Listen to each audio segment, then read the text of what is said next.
Hello, I'm Professor Margaret Rogers Van Coots, and welcome to my show, The Truth. Every time I see something on the news, I always try and see if there's something I could say about it that would make us be more positive.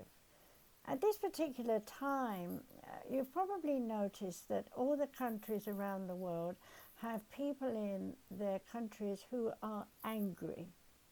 Part of the reason for that is the way the planets are. I don't want to be too much into astrology today, but I will say that Neptune is the veil that allows us to only see, like looking through, a mysterious piece of material that you can see through it, like chiffon, but you can't really see much. So when one attunes to the vibration of Neptune, we realize that for all that we know about this world, we really know very little. When we talk about the ancient aliens, whoever they were, and how they seeded us in some way, there are people saying, I accept that now, whereas 100 years ago they'd have said, you're absolutely insane. So you can see how this world has changed. And then we think about all the trash that's all over the world, and we see stuff floating around in the oceans. We see a lot of people who say they're picking stuff up off the oceans, but it's not enough, is it? Our creatures that live in the oceans are dying. Our ways of sharing the oceans have long died in terms of it's not free ocean. It belongs to somebody who has a country somewhere nearby who is controlling the shipping rights. This world should be free for all of us to explore. Obviously, when the time comes we want a vacation, we might well think about traveling to another place. But when we get there, if people are angry and outraged by their country, then the vibration of that country is not how we expect it to be. Especially if we're going to a spiritual place, so we think, like India or some of the Middle East countries where we've got ancient relics and things we want to see, to get over there to only find people waving guns in our faces and saying, you American, or you this, or you that, and so on. And it is, in my opinion, awful that we do not feel safe, even in our own countries, where people who are on the rampage will come out with a gun or knife or something and deliberately hit or kill the first person they see because they want to hit back. So what I wanted to talk about really is this Neptune influence. When we think about the ocean and we think about this great demigod, or whatever you want to call him, coming out with his trident and standing in the middle of the ocean that's so deep, making him enormously big, to say to us, clean up the ocean. Well, if we did all see that in reality, we would be freaked out, and maybe we would clean up the ocean.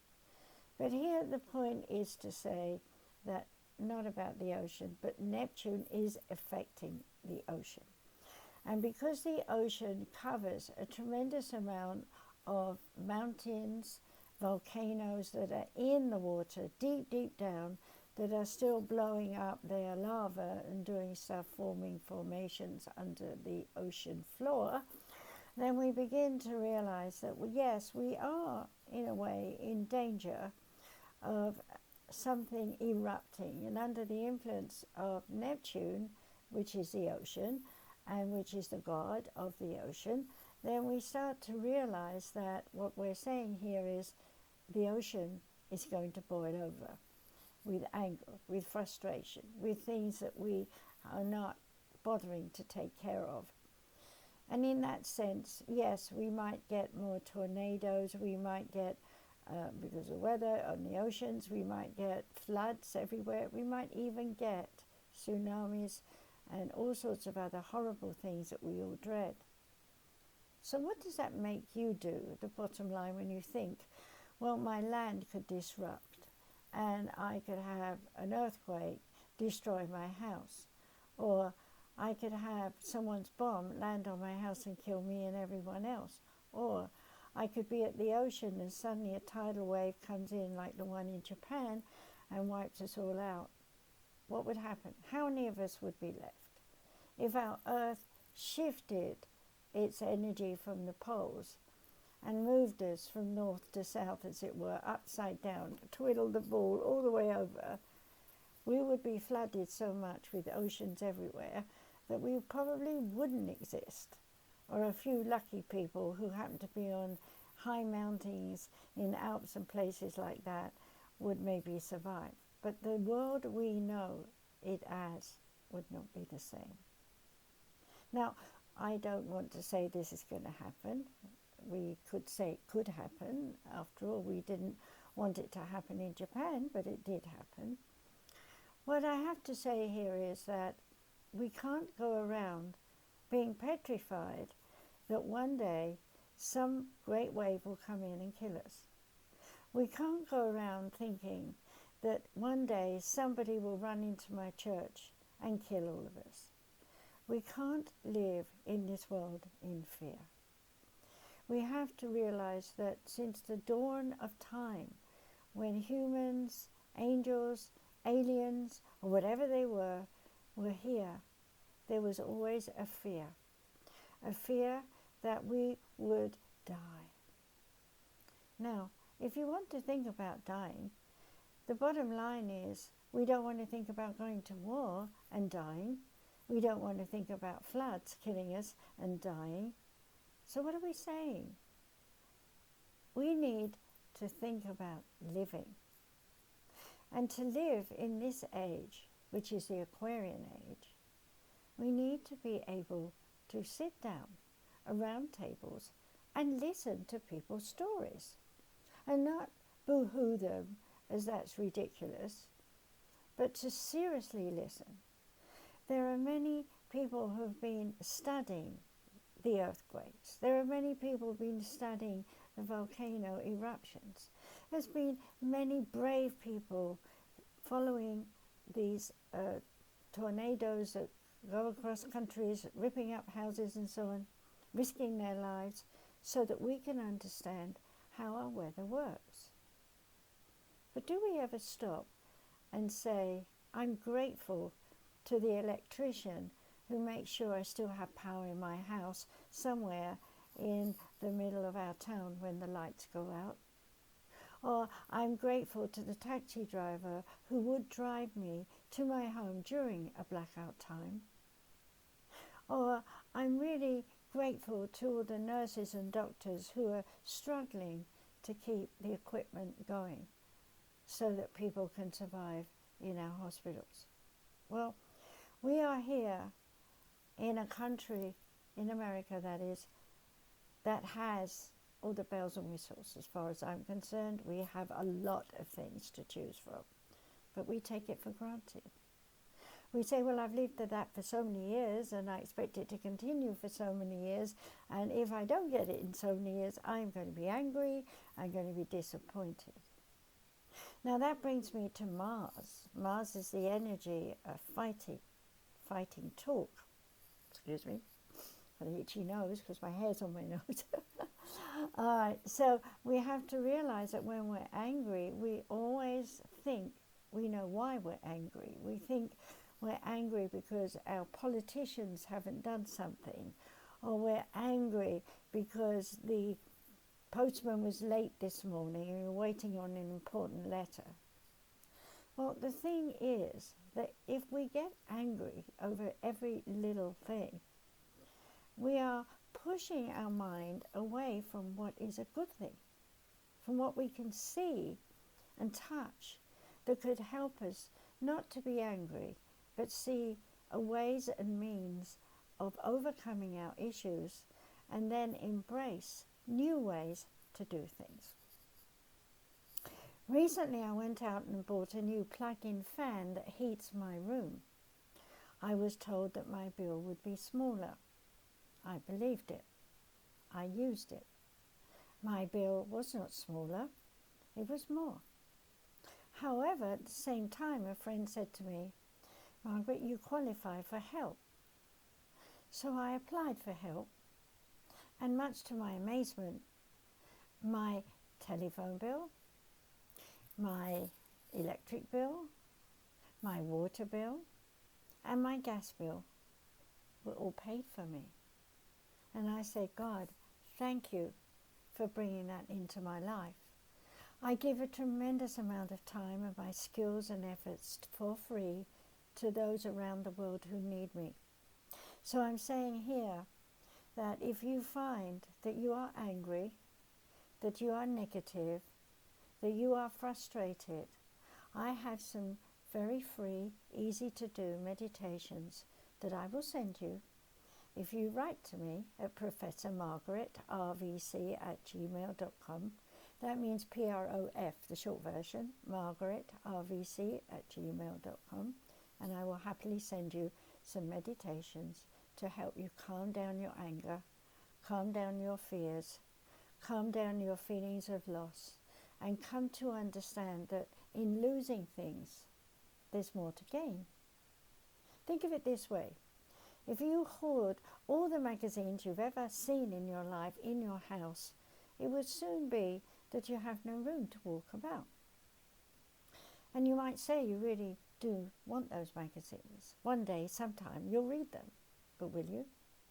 Well, the bottom line is give them to the Goodwill, clean up the space in your house, and a revolution will happen within your being. You will suddenly start being creative, thinking, oh, I've got all this space. Maybe I could have a table here now because I've got all this other stuff I'd like on the table. And that doesn't sound like anything important.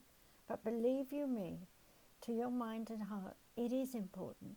It's a first step in saying there is an alternative way to look at your life and the way you keep things. Now, I'm not suggesting that you're all pack rats. There are a lot of people who do hold on to their things. I like old-fashioned things like this bureau behind me because it was my great-grandma's. And I brought it from England here. And I'm sure that when one day I'm dead and gone, someone might like it simply because it's over 100 years old. It's not about the money. It's about remembering that there was someone once upon a time who lived in that country and who made that bureau. And I appreciate that person's talent that they made it.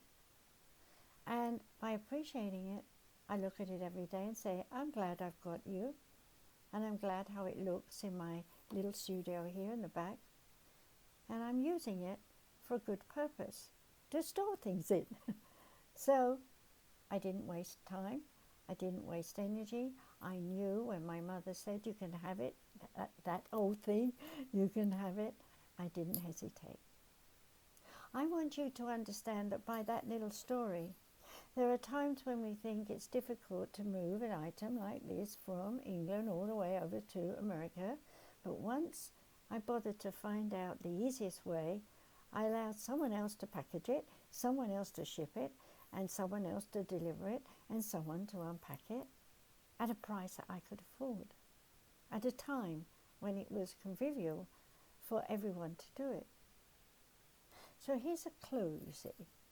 We have to realize that too many people complaining, angry, talking about all the things that are wrong in this world doesn't help us. We need a lot of people who are talking about change, who have ideas, who are ready to move forward and step into the hole that the Aquarian Age is leaving, where all the old things are going out the window, to then embrace the new things that are coming in. And that may well mean that as you buy a new toy, you've got to learn to use it. And as you use it, you've got to learn to appreciate it, not swear at it and say this newfangled dangle thing, I can't get along with it, which was I used to do, and I can tell you that very truly with my first computers. But where would we be without them? I wouldn't be able to talk to you. I wouldn't be able to give you my messages. And that's very important. And of course, I can't control you and ask you, please watch it, and please listen to me, and I'm the best thing since cream cheese. No, that can't be done. We all have to have free will to think about who we want to talk to, who we want to listen to. And of course, if we want to listen to people who complain and moan and groan with us, and we complain and moan and groan with them, well, we're just going to be more miserable. And the more miserable we are, the less gets done. Because psychologically, when we're miserable, we're depressed. And when we're depressed, we're very negative. We don't see any way out of our negativity. We've basically dug a hole and stuck ourselves in it, and then spent a lot of time complaining to everyone else out there that they have put you in the hole. Well, they haven't. You've put yourself in the hole. And therefore, it's very important that you say, I am ready to be responsible for getting myself out of the hole. So that doesn't mean go cry on someone's doorstep and say how miserable you are.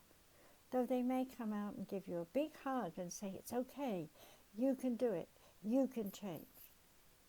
But the ultimate thing is, even if someone's holding your hand, it's you who has to change your point of view. You could look at my flowers behind me and say, well, I know they're not real. Okay? I wouldn't have those, I'd have real ones. Well, that might be nice. You're entitled to your opinion. But are you going to spend $10 a week putting it up in your house to have new things that you want to look in the background, like these flowers, and then find out that nobody even notices your flowers and you've spent over $100 a year on flowers? Status. You don't want to have status anymore. That was something that the Piscean gave us. What class are you in? What language do you speak? What country do you come from? How old are you? Where do you do this? Why do you do this? What are you doing that for? And so on. Control. The Aquarian Age is not saying we won't have control. What the Aquarian Age is saying, we have to change our ways. We have to listen to our emotions. Aquarius is water. And we have to listen to the water in our body that says where skin's too dry. We have to listen to how much we drink so our brain doesn't dry up on us.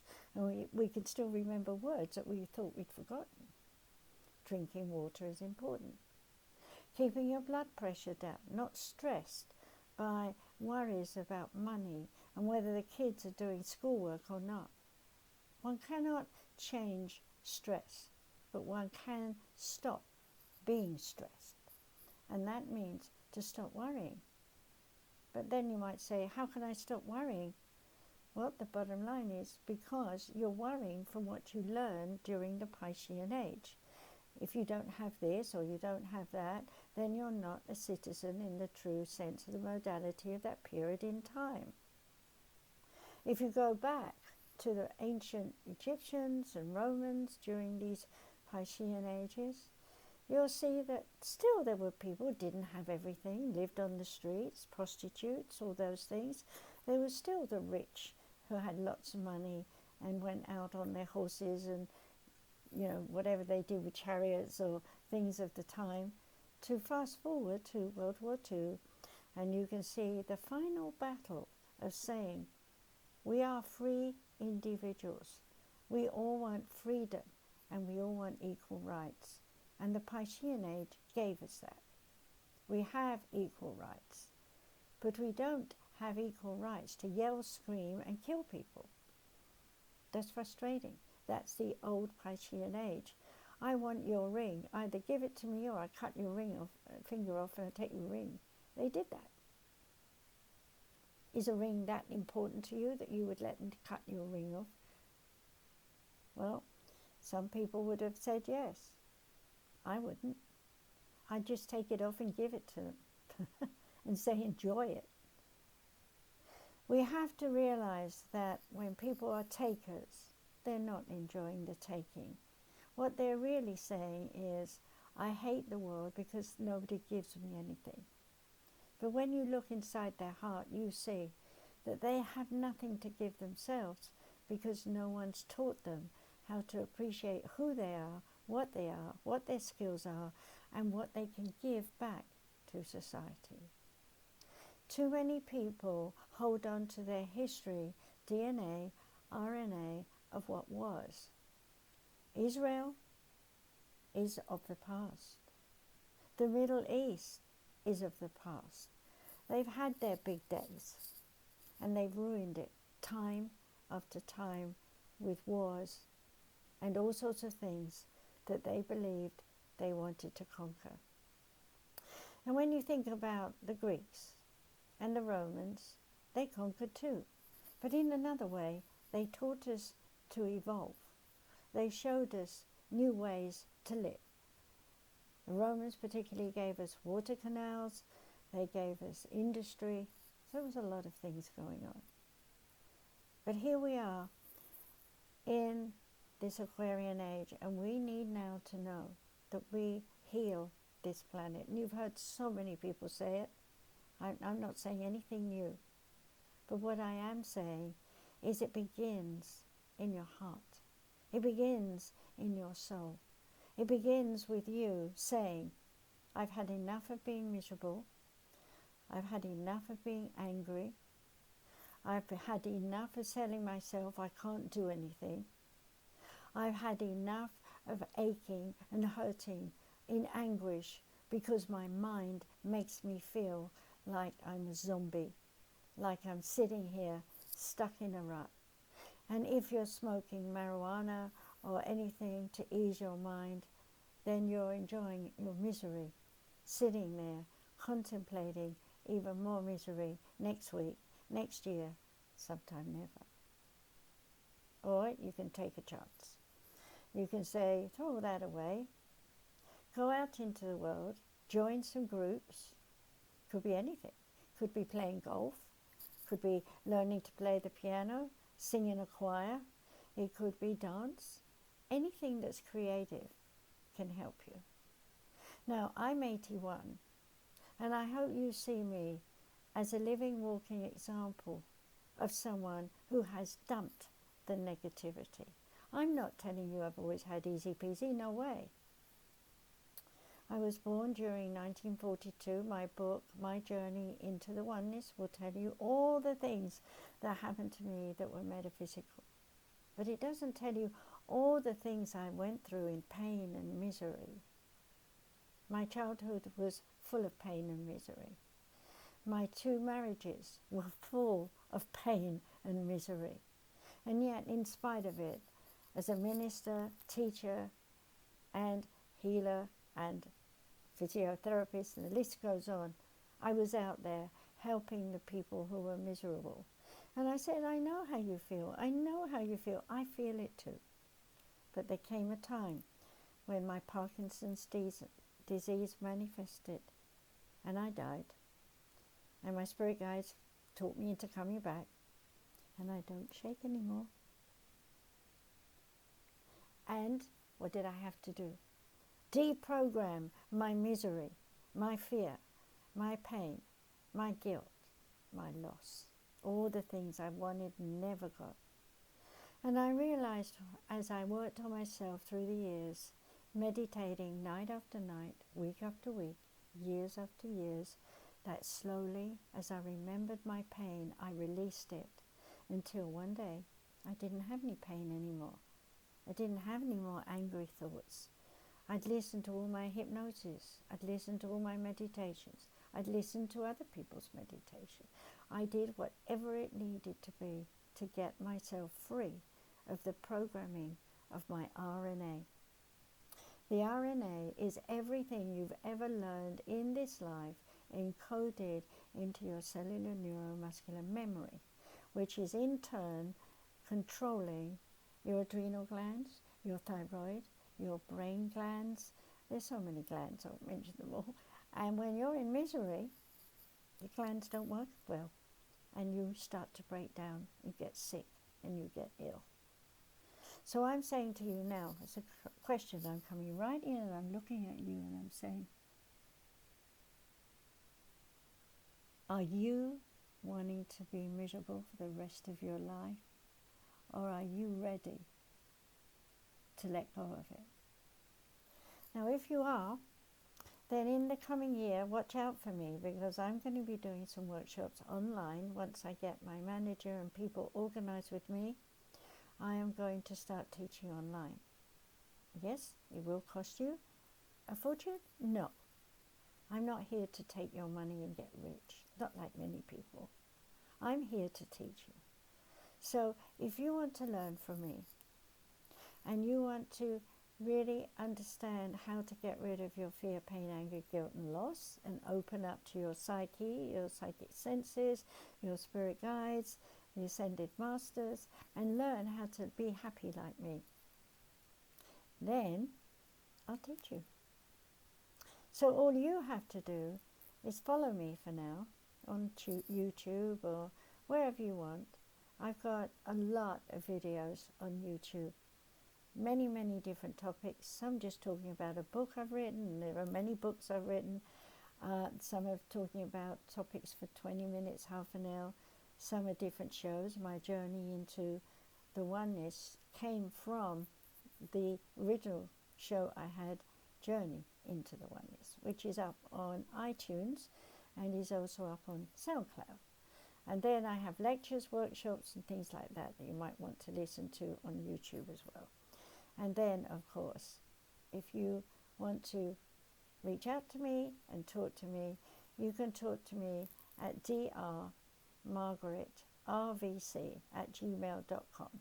That's where I take all my unknown people so that I can sort out who the genuine people are who really want to talk with me and get some help.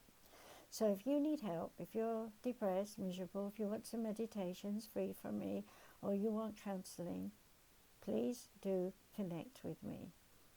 Again, drmargaretrvc@gmail.com. I don't go on Facebook all the time, but now and again I do. So if you contact me on that page, it will come into my email. Take care now and think about yourself. You don't want to be angry. You don't want to be that person out in the street being shot because someone else is angry. When birds of a feather flock together, they get out of balance when they're negative, and so much harm happens. So my advice to you is stay home and look at what you can do to make you happy. And once you are happy, then you can join up with happier people. We need happier people on this world today, not miserable people. So smile, be grateful for what you've got, talk to God, talk to your spirit guides and say, I would really be grateful if you could bring me some food, some money, show me something to do, give me a kind of work that feels something for me, that makes my life worthwhile, and so on. Talk to God. I've been doing that since I was a little girl, 2 years old, and I still talk to God. Be well, be happy, and enjoy what time you have here on this planet, because believe you me, even though I'm 81, it's gone by very quickly. Take care. Bye-bye.